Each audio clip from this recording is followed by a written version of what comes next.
مصنوعی ذہانت کی اس دنیا میں کتنے لوگ ہوں گے جو آج بھی قسمت پر یقین رکھتے ہوں گے کہ جو کچھ تقدیر میں لکھا ہوتا ہے وہ مل کر ہی رہتا ہے۔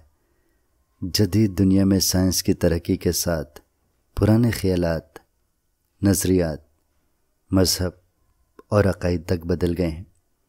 آپ انسانوں کی ارتقاء کی کہانیاں پڑھیں تو آپ کو یقین نہ آئے کہ واقعی یہ انسان ہی تھے جو ایسی باتوں پر یقین کرتے تھے۔ سوفوکلیس کے 2500 پرانے یونانی ڈرامے اوڈیپس دی کنگ کو پڑھیں، آپ کو اندازہ ہو جائے گا کہ ہر دور میں انسان خود کو قسمت کے ہاتھوں کتنا بے بس محسوس کرتا تھا۔ اس وقت دیوتاؤں سے رہنمائی لینے کا یونانیوں کا ایک خاص طریقہ تھا۔ ان کا ایمان تھا کہ ڈیلفی کے مقام پر برگد کا جو قدیم درخت ہے وہاں دیوتا رہتے ہیں۔ جس کسی کو دیوتا سے کوئی بات پوچھنا ہوتی وہ وہاں ان درختوں کے جھنڈ کے سامنے کھڑے ہو کر اپنی بات کرتا تھا، جہاں ایک بوڑھی خاتون بیٹھی ہوتی تھی۔ جب فریادی یا سوالی اپنی فریاد سنا چکا ہوتا تو فریاد سن کر اس درخت کے پتے ہلتے، اس پر وہ بوڑھی خاتون ان پتوں کی حرکت سے دیوتاؤں کا جواب سمجھ کر فریادی کو بتا دیتی تھی۔ آج کے جدید دور میں کہا جائے گا کہ وہ بڑھیا ایک طرح سے دیوتاؤں کی ترجمان یا مترجم تھی۔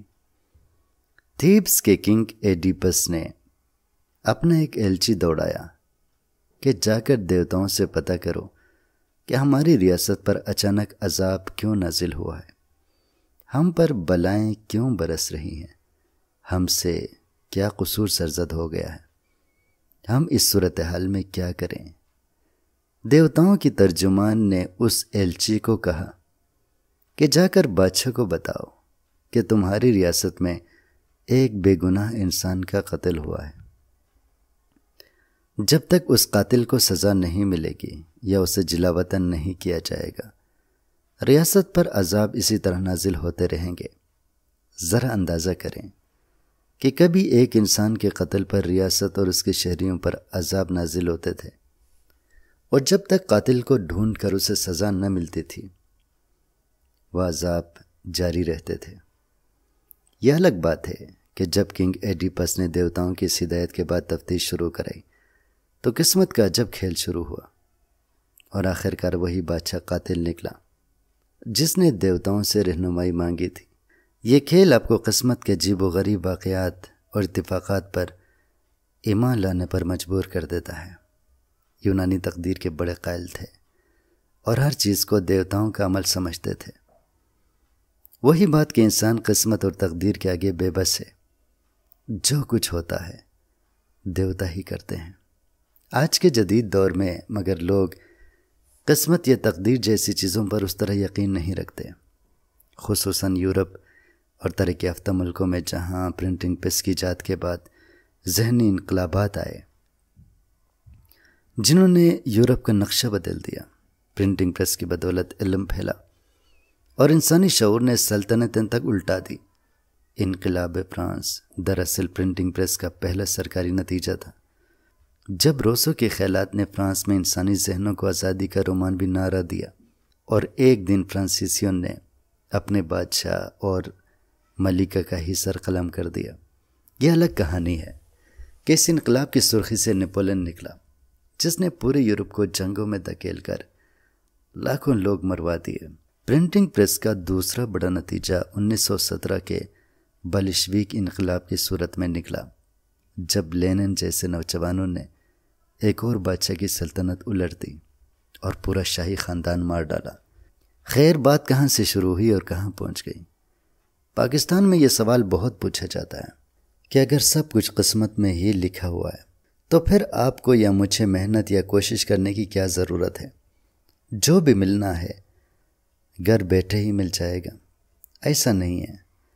جو لوگ گھر بیٹھ کر قسمت کی کرامات کا انتظار کرتے ہیں وہ خوش قسمت نہیں بدقسمت ہوتے ہیں۔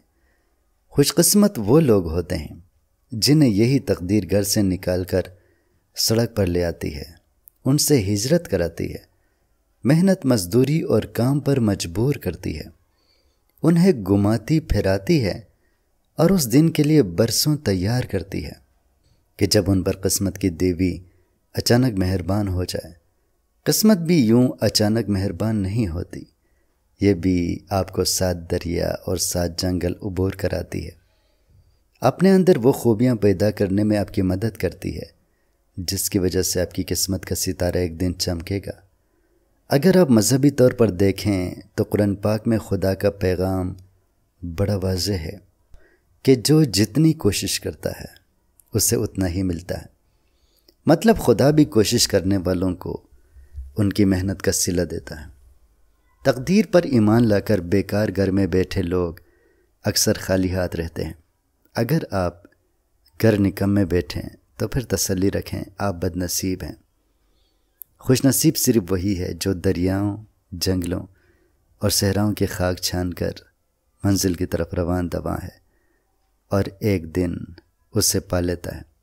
اس لیے آپ اگر کوئی موقع پانا چاہتے ہیں تو خود کو اس موقع کے لیے تیار رکھیں، اپنا سی وی تیار رکھیں کہ کوئی موقع نکلے اور آپ اس اسامی کے لیے مناسب امیدوار ہوں۔ پھر قسمت کا کھیل دیکھیں۔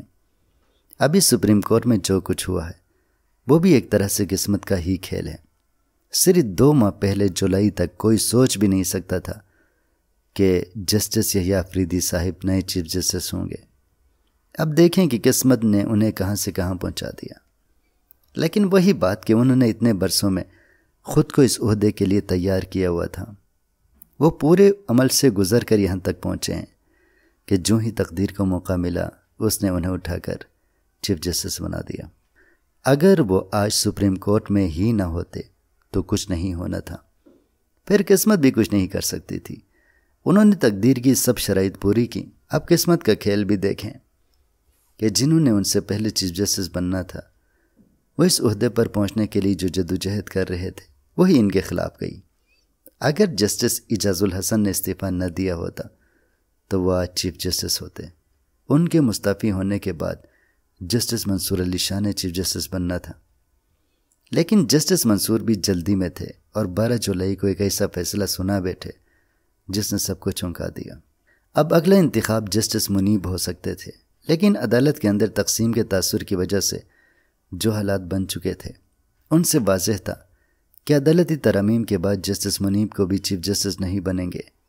یوں وہ جج صاحب جنہیں علم تھا کہ انہیں شاید چیف جسٹس بنے بغیر ہی ریٹائر ہو جانا ہے اور ان کا دور دور تک چیف جسٹس بننے کا چانس نہیں تھا، انہیں اچانک پتہ چلتا ہے کہ وہ چیف جسٹس بن گئے ہیں، یعنی جو اس دوڑ میں شامل ہی نہ تھا وہ اول آ گیا۔ یہ ہے تقدیر، یہ ہے قسمت۔ 2500 سال پہلے کا اگر کوئی یونانی ڈرامہ نگار آج ہوتا تو کیا آرٹ تخلیق ہوتا، کمال اسٹیج ڈرامہ لکھا جاتا اور سالانہ میلے میں بیٹھا یونانی مجمع تقدیر کے اس انوکھے کھیل پر حیران رہ جاتا۔ رؤف کلاسرا۔